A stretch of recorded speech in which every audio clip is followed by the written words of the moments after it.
Hangsaman, Shirley Jackson. This was my first slight disappointment from her. The story follows a quiet and introspective college freshman who feels out of place both at home and at school. Right before she moves away, something terrible happens to her, and it ends up shaping the next few months of her life.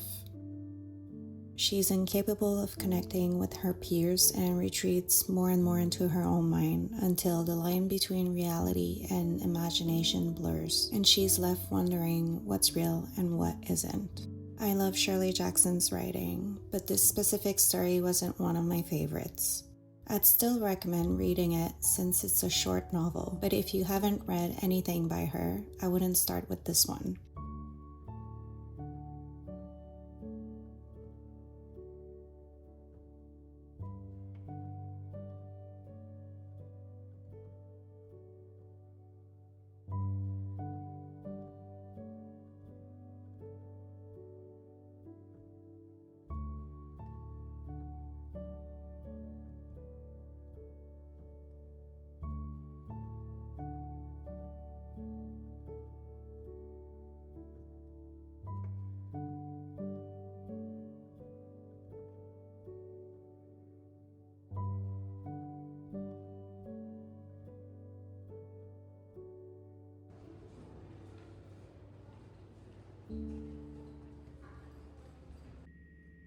What's for Dinner? James Schuyler. I love a good mundane plot, and this book did not disappoint. We mainly follow Lottie as she checks herself into rehab before she drinks herself to death. While she's in there, her husband becomes entangled with another woman. The neighbors watch it all unfold, while also dealing with their rebellious twins. The writing is sharp, funny, and at times touching and sad. It would make a fantastic movie if it were ever adapted. I loved it.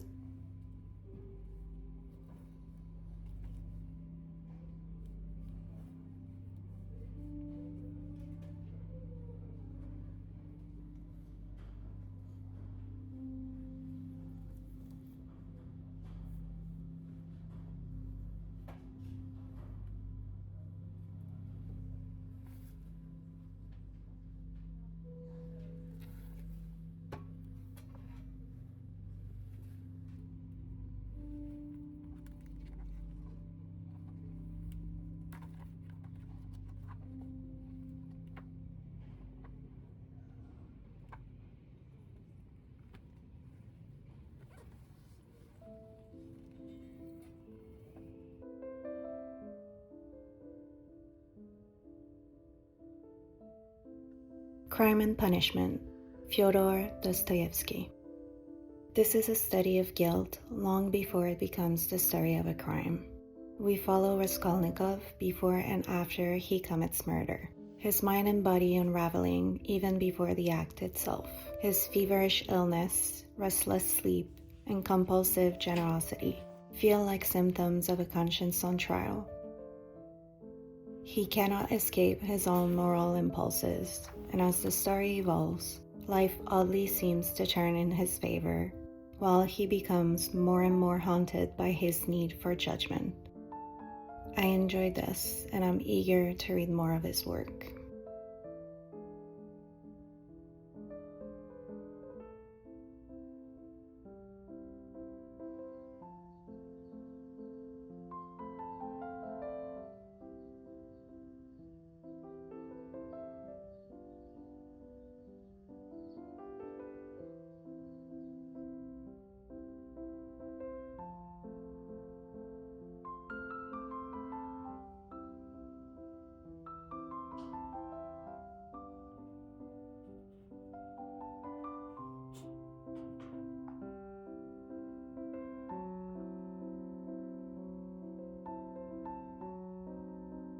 The Virgin Suicides, Jeffrey Eugenides.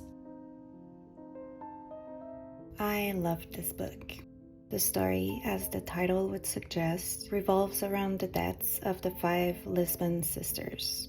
It's set in a quiet suburban neighborhood and told through memories and personal interpretations of the people who knew them. The boys at school who grew obsessed with them, their neighbors, and their teachers. You only ever get glimpses into their lives, and I loved every page of it.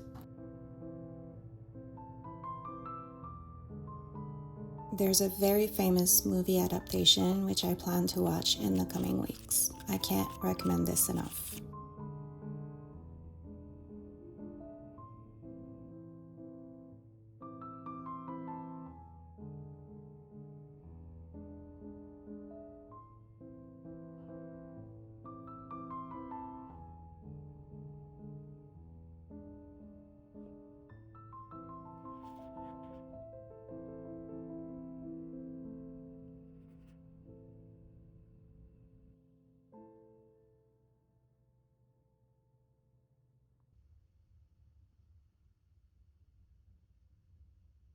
Sula, Toni Morrison. We follow the lives and friendship of Sula and Nell, two young girls growing up in a small black community shaped by the lasting effects of slavery in America. Nell is the self-righteous one, always doing what's right and growing up to be exactly who she's expected to be. Sula is the wild one, the witch, as the other community members eventually come to call her. She embodies defiance and independence. Something happens between them that ultimately shapes who they become and what is left of their friendship. In a way, their dynamic reminded me of My Brilliant Friend by Elena Ferrante. Toni Morrison was a genius, and I always enjoy reading her work.